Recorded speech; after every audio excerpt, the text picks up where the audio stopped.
Hey everyone! Today, we're going to take a closer look at two important laws from the Philippines and the United States that deal with juvenile justice.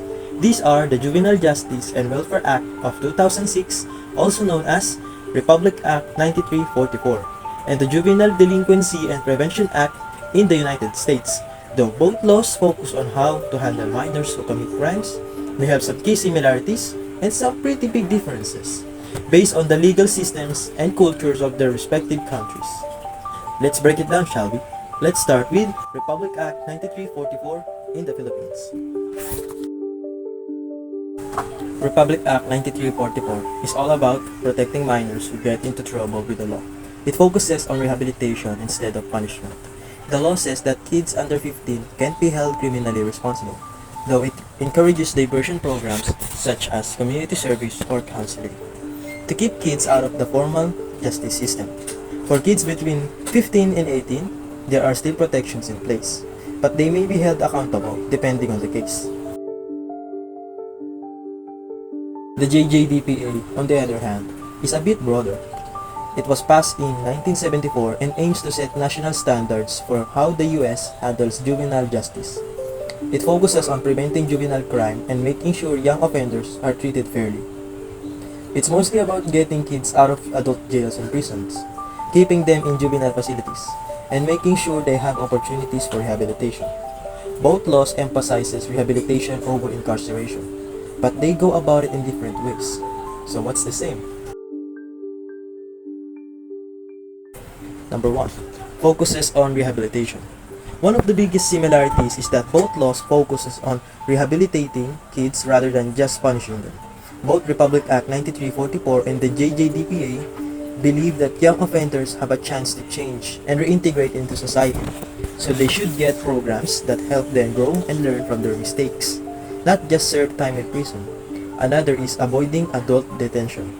Both laws also share the goal of keeping juveniles out of adult prisons. Republic Act 9344 prohibits the detention of kids under 15. And even kids between 15 and 18 should not be placed with adult offenders. The JDPA also focuses on keeping juveniles separate from adults.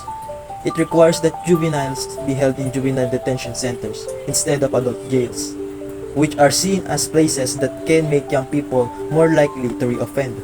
The last is diversion programs. Another similarity is that both laws encourage diversion programs, which are alternatives to formal legal proceedings. Instead of immediately going through the court system, juveniles can be sent to programs like family counseling, community service, or restorative justice initiatives. The program aims to address the root causes of juvenile delinquency, like family problems or lack of education, and give kids the support they need to turn their lives around. With that being said, there are also differences between the two laws. One is the age of criminal responsibility. One of the biggest differences between Republic Act 9344 and the JDPA is the age of criminal responsibility. In the Philippines, Republic Act 9344 sets the minimum age at 15, meaning kids under 15 can be held criminally responsible for their actions. In the US, the age of criminal responsibility is determined by each state. It's not set by the federal law. In some states, a juvenile can be held accountable as young as 16 or 17. Another one is how each law works. Republic Act 9344 is a law for the Philippines, specifically designed to address the unique needs of children in conflict with the law there. It's enforced by the Juvenile Justice and Welfare Council, a government agency that sets the standards for juvenile justice across the country. The JDPA, meanwhile, is a federal law in the US that sets minimum standards, but it leaves details to individual states. So the way juvenile justice works can vary quite a bit depending on where you are in the US. So now we know the similarities and differences between the Juvenile Justice and Welfare Act of 2006 in the Philippines, also known as Republic Act 9344, and the Juvenile Delinquency and Prevention Act, also known as JDPA, from the United States of America. I hope that you learned from this video, and as always, thank you for watching.